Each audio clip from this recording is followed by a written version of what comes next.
We're happy to have Professor Vishnu Jejjala from WITS to tell us about knots and machine learning.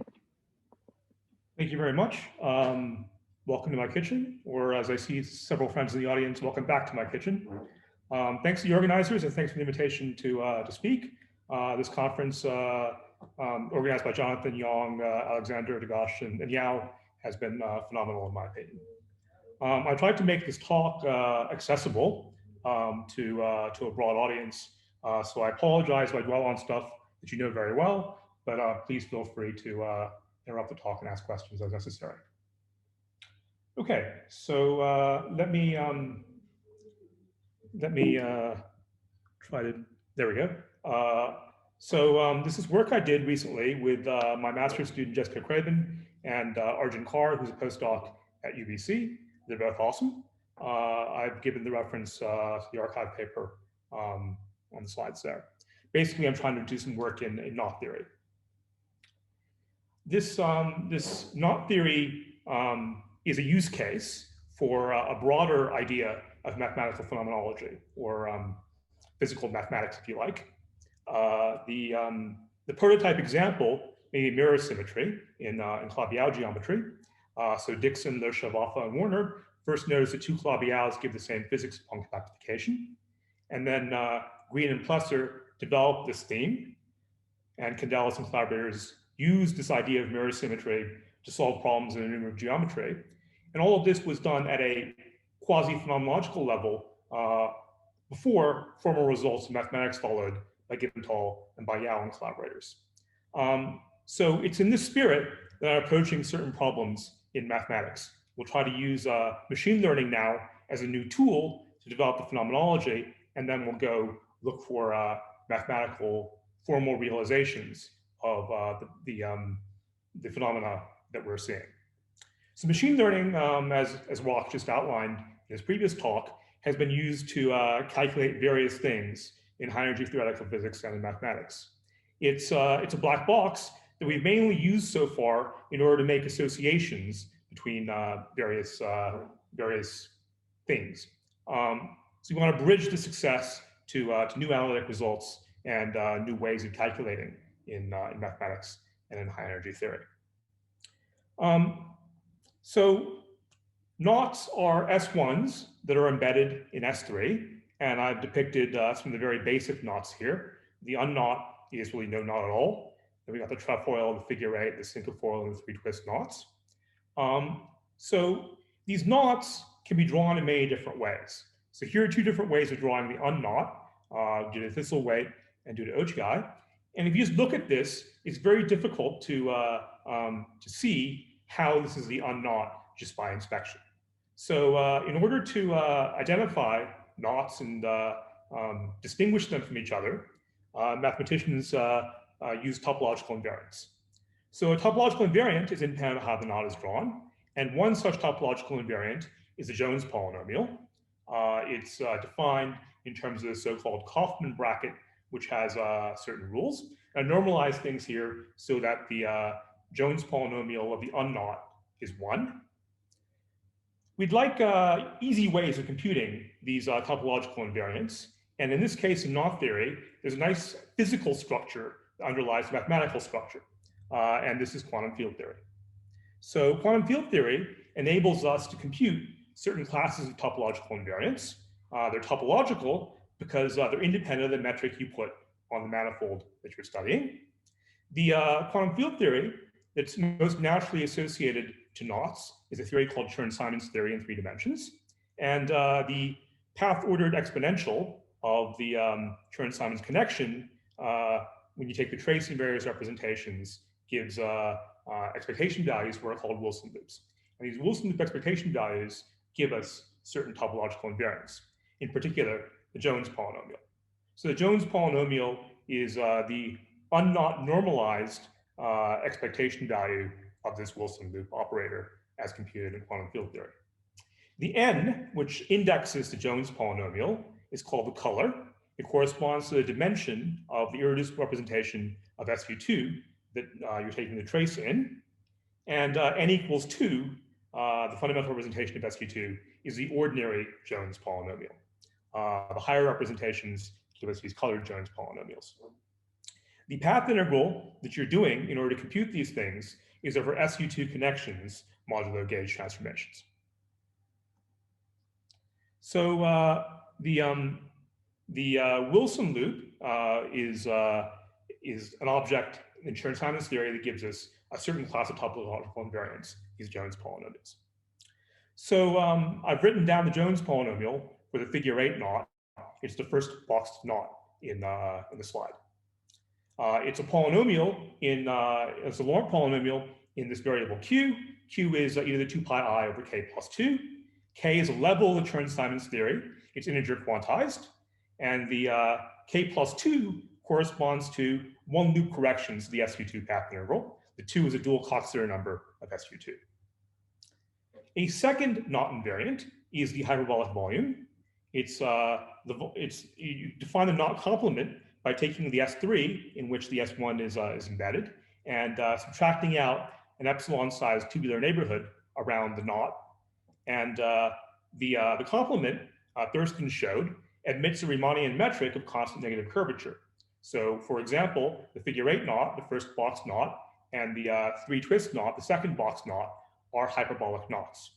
In fact, all but 31 knots up of the first 1.7 million knots up to 16 crossings are hyperbolic. So the vast majority of the data set of knots that we know at this crossing number fall in this class. Mostow showed that the metric is unique, and therefore this volume that Thurston computed is a knot invariant. Okay, so Chern-Simons theory can also be used to calculate the volume. So the volume appears as a saddle point in the SL2C Chern-Simons theory. So we essentially take the complexification of SU2, and the couplings in this theory are complex, so they're T and T tilde. The T and T tilde are L plus or minus IS. Typically, you would take S in R for the boundedness of the path interval, but because we're going to be working with analytic continuations, you can take S in the complex numbers. So if you evaluate this partition function, you'll find that it's dominated by a saddle point.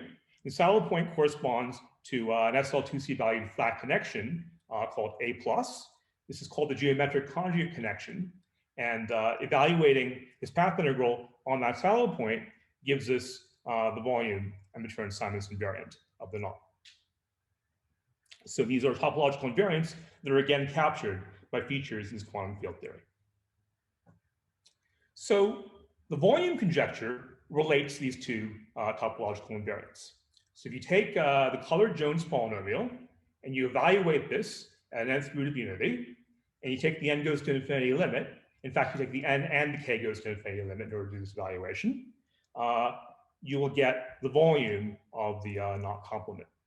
Now, it's rather difficult to verify this volume conjecture for various knots because it involves detailed computations of these colored Jones polynomials. One knot for which you can do this is called K0. It's the simplest hyperbolic non-two-bridge knot. It turns out it has 18 crossings. So it's simple, not in the number of crossings, but it's simple in that it takes a small number of ideal tetrahedra to triangulate the knot complement in order to compute the volume. Now, Girofladis and Lon computed various colored Jones polynomials for this knot and plugged it into the volume conjecture formula, and we see a convergence to the volume as a function of n. But what's interesting here is the behavior of this plot is not monotonic. So by evaluating the Jones polynomial at small values of n, small values of the color, you're not expecting to know very much about the volume of the knot complement. You really need the n goes to infinity limit in this example in order to get the volume. We'll show, however, there's quite a bit of information embedded in the Jones polynomial, even at low representation. Okay, so what's known about the volume otherwise? There's this theory called Kovanov homology, which explains certain features of the Jones polynomial, namely the Jones polynomial is a Laurent polynomial with integer coefficients. The coefficients are integers because these integers are dimensions of things, dimensions in cohomology. And in this homology theory, the Euler characteristic is related to the Jones polynomial. What Nathan Dunfield noticed was if you take the simplest Jones polynomial corresponding to n equals 2, you evaluate that Jones polynomial at -1, which is the primitive root of unity associated to the volume conjecture at n equals 2, and you take the logarithm of the absolute value, you find this is trending with the volume. So the plot in red is that plot relationship between the volume and this evaluation of the Jones polynomial. And this is up to 13 crossings. Meanwhile, Kavanagh had a formula that related the rank in Kavanagh cohomology. This rank is just a sum of the Hij's to the volume as well. And his data in black, it corresponds to 11 crossing knots up to 11 crossings. So there are these trends that one sees in the behavior of the Jones polynomial and the volume. Moreover, a more rigorous result is the so-called volumish theorem, which says if you look at certain coefficients in the Jones polynomial, those coefficients define for you bounds in which you'll find the volume of the knot. These bounds aren't particularly strong for knots at low crossing number. So if you take a random point in this interval and compare it to the volume of the knot, you're not necessarily going to see a great agreement between these two things. So I've introduced to you various characters, and there's this absurd display by Luigi Pirandello, 6 characters in search of an author. I propose the author in this case is a neural network that will relate the Jones polynomial to the volume of the knot complement. So machine learning has become a tool that's of broad use in various problems of knot theory. We saw Jim Halverson discuss one such problem in identifying the unknot in its various configurations yesterday, but there's been some other work starting with Hughes in 2016. So it seems like neural networks, machine learning in general, are a great tool for understanding aspects of knot theory. So I won't really belabor a neural network. We're using fully connected neural networks. Our initial implementations were in Mathematica. We've since gotten more sophisticated. The story essentially is that we feed it the Jones polynomial. The Jones polynomial is represented as an 18 vector for knots up to 15 crossings. So for knots up to 15 crossings, there are at most 16 terms in the Laurent polynomial associated to the Jones polynomial at n equals 2. So you can write this as a vector. You essentially put the minimum degree, the maximum degree, and a list of coefficients, and you pad it with zeros as necessary in order to get an 18 vector. You feed this into a 2-layer neural network with 100 neurons per hidden layer, and we use a logistic sigmoid activation function to provide the nonlinearity in the neural network. And we find that the Jones polynomial as a vector predicts the volume of the knot complement with about 2.45% error. So this is work that I did in 2019 with Arjun Kar and Ankar Parikar.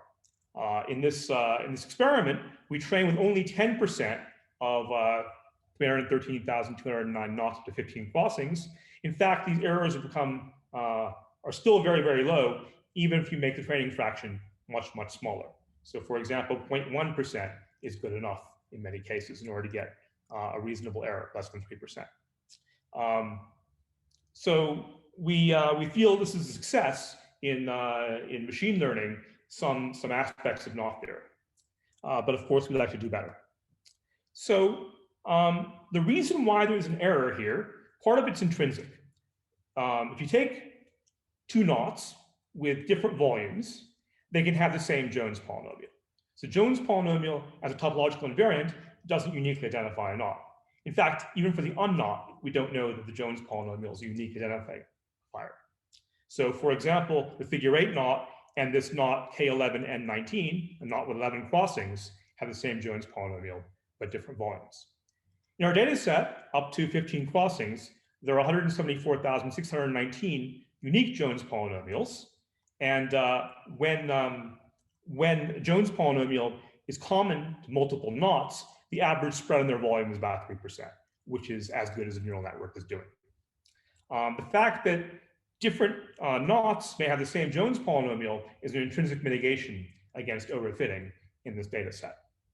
Now, I just showed you results for knots to 15 crossings. We've done the 16 crossing story as well. The same thing applies. There are 1.7 million knots in this data set. I'll show you some results at 16 crossings later in the talk. Okay, so the neural network here is doing better than more refined topological invariants, identifying the volume. And it's sort of interesting because the Jones polynomial at n equals 2 is in some sense a quantum object, which is very useful for computing something which is very classical, the volume of the knot complement. It's also interesting because there's another invariant, the Chern-Simons invariant, which appears on equal footing with the volume, but the Jones polynomial, turns out, is not very good at predicting the Chern-Simons invariant of a knot. It might be that, as in other problems we've encountered in machine learning and high-energy theoretical physics, the existence of an underlying cohomology or homology structure facilitates these sorts of learning opportunities. That's a hypothesis, though.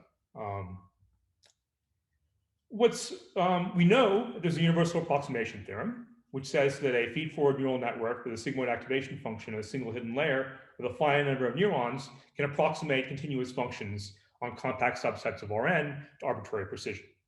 The surprise here is that a very simple architecture does that job for us. So 100 neurons in a single layer is enough to get a very good approximation of the volume from the Jones polynomial. So perhaps we can do better analytically as well. If you can reverse engineer the neural network, maybe you can obtain a not machine learning result. So that's what we want to do. We want to reverse engineer the neural network to obtain an analytic expression for the volume as a function of the Jones polynomial. And then we want to interpret this formula that we obtain in terms of the physical realization of this theory, Chern-Simons theory. Okay, so let me show you how one goes about doing this. All right, so one reason why it might be, or one motivation for why the volume may already be embedded into the n equals 2 Jones polynomial is if you compare the n equals 2 to the n equals 3 Jones polynomials, both of which are evaluated at primitive roots of unity, -1 and either 2 pi over 3 respectively, you find that the evaluation of J2 at -1 corresponds very well to the evaluation of J3 at this third root of unity. There's a quadratic relation between these two. We've tested this for about 12,000 Jones polynomials we computed at n equals 3, the adjoint representation of SU2, but this data set's rather small compared to the 1.7 million knots we were talking about previously. These colored Jones polynomials are much more time-consuming to compute than the Jones polynomials in the lowest representation, n equals 2. But already this is suggesting that there is some structure that's is to be found in this n equals 2 Jones polynomial. So I've used a tool called T-distributed stochastic neighbor embedding, TSNE. This tool is more a data visualization tool than it is machine learning per se. What it does is it projects a high dimensional space to 2 or 3 dimensions while maintaining clustering and correlation between the points in your data set. So in order to produce these plots, you're minimizing the relative entropy to present the data. The width of the Gaussian around each point in this computation is called a perplexity, and it's 30 in these plots. So I've shown the bigger plot here corresponds to the Jones polynomial and the volume. The smaller plot corresponds to the Jones polynomial and the Chern-Simons invariant. Again, these appear on roughly equal footing in the generalized volume conjecture. And we see that there's clustering that happens for the volume, and there is significantly less clustering, if at all, for the Chern-Simons invariant. So this is corroboration that the volume is learnable from the coefficients, whereas the Chern-Simons invariant probably is not, at least in an easy way. The coefficients also give us information about the volume. So I said that for knots up to 15 crossings, there are up to 16 coefficients that appear. C1 is the coefficient associated to the minimum degree. C minus 1 is the coefficient associated to the maximum degree in my notation. And the scaling of Cn scales like C minus n. And we see that both of these grow as a power law with the volume. So embedded in the coefficients of the Jones polynomial is some information about the volume, which maybe the neural network is accessing in making its predictions. So let's do some various experiments and try to characterize how this learning is actually happening. So suppose we drop the degrees and we just provide the coefficients. When we do this, the Jones polynomial is no longer recoverable from the input vector that given the neural network. However, the results are still totally unchanged. The predictions are now given as a density plot rather than a scatter plot we saw previously, but the error is about 2.28%. It's smaller now that we've advanced to Python and TensorFlow instead of using Mathematica. But the architecture is roughly the same, 2 hidden layers, this time the Rayleigh activation function. All right, so let's look at evaluations of the Jones polynomial. The reason you want to look at evaluations of the Jones polynomial is the physics in Chern-Simons theory that leads to the volume conjecture may also be responsible for embedding information in J2 of K of Q and the volume. So in particular, we'll consider evaluation of the Jones polynomial at roots of unity. We'll fix some R, and then we'll look at a denominator, R plus 2, corresponding to the level of the Chern-Simons theory. And then we'll go through the different possible numerators, integer numerators. So because J of Q bar is equal to J bar of Q, we'll just feed it just half of the evaluations. So the input vector, where you give it the real and imaginary parts of these different evaluations, doesn't degrade the neural network performance. In fact, it turns out we don't even need to give the real and imaginary parts. The magnitude is sufficient. This is consistent with the degrees not mattering in the previous experiment that we did. You can always factor out a global degree. It's a root of unity, so it's Q to some power absolute value, which is 1. So we're going to use a method called layer-wise relevance propagation in order to describe what the neural network is using in order to determine the volume. Essentially, we're going to compute a relevance score for each neurons using the activations, the weights, and the biases in the neural network. This is a methodology that Montalban and collaborators proposed in 2019 to determine, to disentangle what the neural network is actually doing. All right, so in this plot, I've showed the relevances as a density map. Red is the most relevant, blue is the least relevant. I've taken 10 knots at each value of R, and I noticed that in looking at this layer-wise relevance propagation, the same features, the same input features light up in each knot. So the neural network is determining the volume by just looking at a few of the input features and weighting these input features in some way. So since these input features are now phases in which the Jones polynomial is evaluated, we can see what these phases correspond to. So I've taken different values of R, and I've looked at the various inputs, and I've seen which ones light up the most in this pairwise relevance propagation plot. And I notice that certain phases recur quite often, and if I just feed it those phases or evaluations of Jones polynomial of those phases, the neural network performance is essentially unchanged. These phases, either the IX, translate to a value of K, and these Ks are fractional. So I'm looking at evaluations of the Chern-Simons theory at fractional level, if you like, in order to access information about the volume from the Jones polynomial. So what does that mean? Well, okay, so first let me tell you about which phases work best. One phase that works really well is either the 3 pi I over 4. This corresponds to a Chern-Simons level k equals 2/3. If we just take some regression based on evaluating the Jones polynomial at that phase, this plot looks like a log. So in fact, inspired somewhat by Dunfeld's guess at j of k equals -1, the logarithm appears. If we do a regression based on evaluations of Jones polynomial at this particular phase, we find that fixing these regression coefficients, we get a fit, we get a function, and this function reproduces the volume with about 3% error. Similarly, the phase e to the 4 pi over 5 corresponding to level k equals 1/2 does slightly worse. It's about 3.33% error, but it's still a pretty good guess as to what the volume is based on a simple evaluation of the Jones polynomial. So this is our phenomenological function corresponding to the phase e to the 3 pi over 4. We have this function. The parameters that appear in this function, the fit, 6.20, 6.77, and 0.94, are rather robust in the sense that as a function of the crossing number, we converge to a particular value. And the error decreases as we increase the crossing number.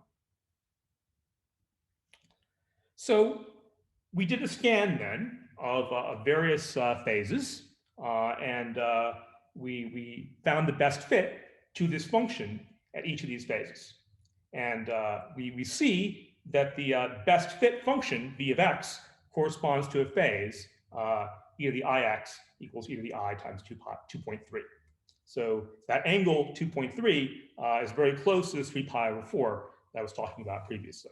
And this angle seems to be the best fit in determining the volume for an evaluation of the Jones polynomial. So why does this graph look the way it does? This shape is rather ubiquitous in high energy theory these days. There's a dip, there's a ramp, and there's a plateau. We see this shape in physics of S by K model. This shape is in studying near ADS2 black hole solutions. We see this shape as a feature of random matrix theory. But there are no random matrices in sight here. So what's going on? We also notice that there is an abnormal point at k equals 1, corresponding to phase e to the 2 pi I over 3. We'll call this point the spike, and we'll discuss what that means as well. The point where Dunfeld evaluated the Jones polynomial, -1, is the phase in accord with the volume conjecture, and it's the angle pi at the very end of the plot. Okay, so to understand this plot, let's return to Chern-Simons theory. I'm just working with non-abelian Chern-Simons theory for the moment. Under a gauge transformation, the Chern-Simons action changes. The first piece it changes by is a total derivative, so you can fix that with boundary conditions. The second bit, the 1/3 trace G inverse d mu G, etc., that bit corresponds to the winding, which is an integer. And this is what implies a level k is quantized. So what does fractional level even mean? In abelian Chern-Simons theory, where you just have the A wedge dA term, you can make sense of k equals 1/2 in terms of spin structures on manifolds. Greg Moore talks about this in his lecture notes on Chern-Simons theory. But in non-abelian Chern-Simons theory, this is rather more mysterious. So Witten developed a story about analytic continuation of Chern-Simons theory. I'll be somewhat sketchy here in view of time, but I'll state Witten's results without proof. So we can analytically continue the Chern-Simons level. We essentially take an SQ2 path integral over A and replace it with an SL2C path integral over what we'll call curly A. We can appeal to Moore's theory, and the integration cycles we're used to compute various things are decomposed in terms of Lefschetz symbols. In this story, we can view the action as a complex valued functional, and we can recast the volume conjecture. So the validity of the volume conjecture basically amounts to the statement that the geometric conjugate connection, curly A plus, contributes to the SQ2 path integral in the neighborhood of gamma equals 1, where gamma is n-1 over k. For n equals 2, the ordinary Jones polynomial, gamma then equals k inverse. As gamma is varied, the analytically continued integration cycle can pick up new contributions or lose present ones, and this occurs because of Stokes phenomena in the complex gamma plane. These Stokes phenomena are what give rise, exponential contributions to the path integral that give the volume conjecture. For integer k, even if the geometric conjugate connection is present in the integration cycle, it cancels with another saddle point. So for general k, leading contribution to these two saddles is going to be e to the I w of a plus times 1 minus e to the 2 pi I k. And this survives in a semi-classical limit where I take gamma to 1 and k to infinity. So this contribution to the path integral of a pair of SL2C critical points after analytic continuation sources this volume conjecture. The volume conjecture states essentially this behavior happens for the geometric conjugate connections for every knot at n equals k plus 2. So our hypothesis is that the approximation formula works well for levels k, for which this curly A plus makes contributions to the Chern-Simons path integral. Its accuracy increases with a fraction of the knots in the data set that receives such a contribution. So based on this, let me reassess this plot that I showed earlier. So the plateau, the flat region, corresponds to k bigger than 2. In this region, we have an error of about 12%. Now, if you just assign the mean volume of the knot complement to all the knots in the data set, this gives you an error of 11.97% for knots up to 16 quasates. So what's being picked up along the plateau are essentially latent correlations in the data set. There's not much information to be gleaned by evaluating at those spaces. The minimum at k equals 2/3, or gamma equals 3/2, and then equals 2 theory, in this case, the Lefschetz thimbles contain the geometric conjugate connection that appears in the semi-classical limit for most knots. That's why the formula works well in that minimum region. The dip, the region to the right in the plot of the minimum, where k is between 0 and 2/3, these knots retain some knowledge, in many cases, of the geometric conjugate connection, even when gamma becomes large. This is sort of the explanation for why Dunfield's observation that evaluating the Jones polynomial -1 does give something which resembles the volume. The region to the left, the ramp region between 2/3 and 2, is an interpolating regime. Here, knots are losing access to the geometric conjugate connection. This happens, in essence, because of the Stokes phenomenon. You lose knowledge of A plus because you cross the Stokes line for certain knots.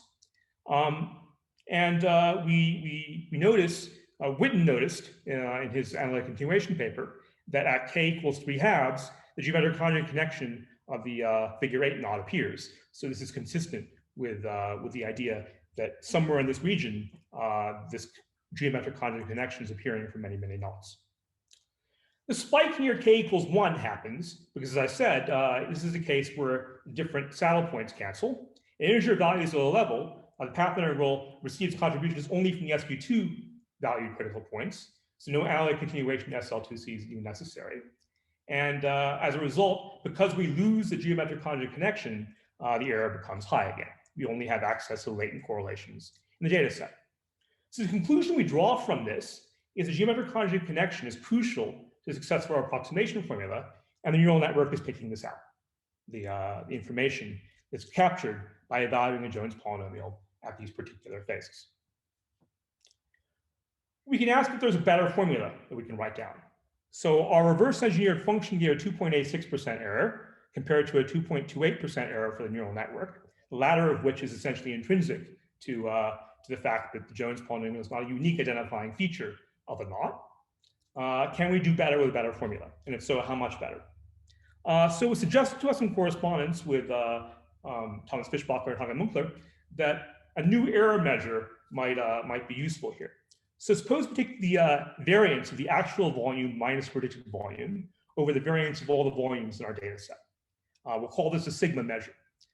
This measure is shift invariant and rescaling invariant, so it's a nice feature of this measure. We can ask what fraction of the variance is left unexplained by a certain formula. So by this measure, the neural network has sigma is 0.033. So this is due to the intrinsic error in the data set. And the functional approximation gives sigma equals 0.068. Now, if we assign the average volume to every knot in the data set, corresponding to the plateau region I talked about previously, sigma equals 1. So this gives a baseline for how much more learning is being accomplished. So by this measure, There's room for improvement with a better formula, a more complicated formula perhaps, but the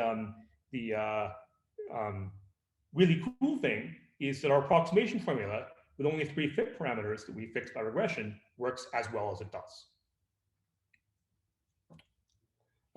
We've also done other experiments. I think it's useful to mention other things we've done, even if they're failures, just so people can have a handle for what works and what doesn't work in machine learning in these areas.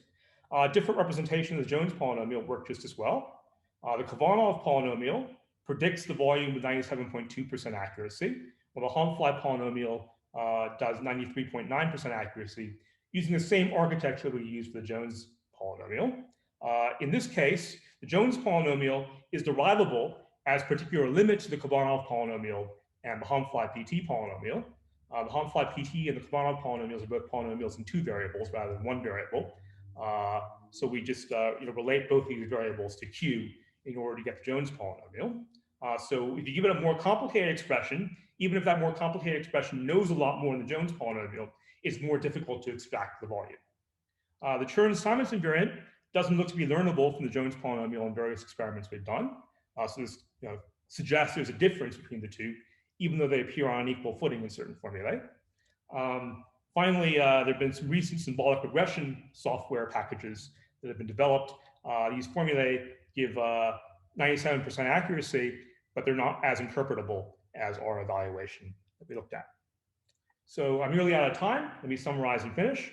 We use a neural network to learn the volume of the knot complement of the Jones polynomial. We reverse engineered the neural network in order to write down an analytic function, which we interpret from Chern-Simons theory. The idea being we predict volumes by providing data that are sensitive to the analytic continuations that yield the volume from the Chern-Simons theory to begin with. What can we do in future work? Well, firstly, we've seen inequalities like the volume-ish theorem. We can imagine constructing similar inequalities with higher colors. As we go to n goes to infinity, these bounds should converge on the volume. We can also investigate the same sorts of things we've tried with higher color Jones polynomials. There's a shortage of data. As I said, we only had about 12,000 cases for the Jones polynomial at n equals 3. So we need to develop the data in order to do this kind of analysis. We can use numerics, perhaps, to study Stokes phenomena in Chern-Simons theory. These analytics are difficult, as Witten showed in his paper, for even the simplest knots. So maybe these numerics will simplify certain things that we can do in Chern-Simons theory. A question we can ask is, why are strong quantum effects at order 1 level rendered irrelevant by order 1 arithmetic in these regression parameters, A, B, and C? Is this kind of like what's happening when we replace K with K plus 2 in providing one-loop effects in describing a Chern-Simons theory? That's worth investigating. I showed you the plot for K0, where the volume conjecture was not monotonic. Can we write down, based on these Chern-Simons results and these machine learning results, some monotonic version of the volume conjecture for knots? Why are the volume and the Chern-Simons invariant different? What's happening there is an open question, at least to me. But we want some better understanding of what problems in mathematics and physics are machine learnable. And the failed experiments may teach us something in signposting which kinds of experiments will yield successes in using machine learning as a tool and which kinds of experiments will not. And based on these successes, we can reverse engineer these things to give analytic formulae. So I'll stop there. Thank you very much. Please stay safe. I look forward to going back to Sanya on some future day and seeing you all in person.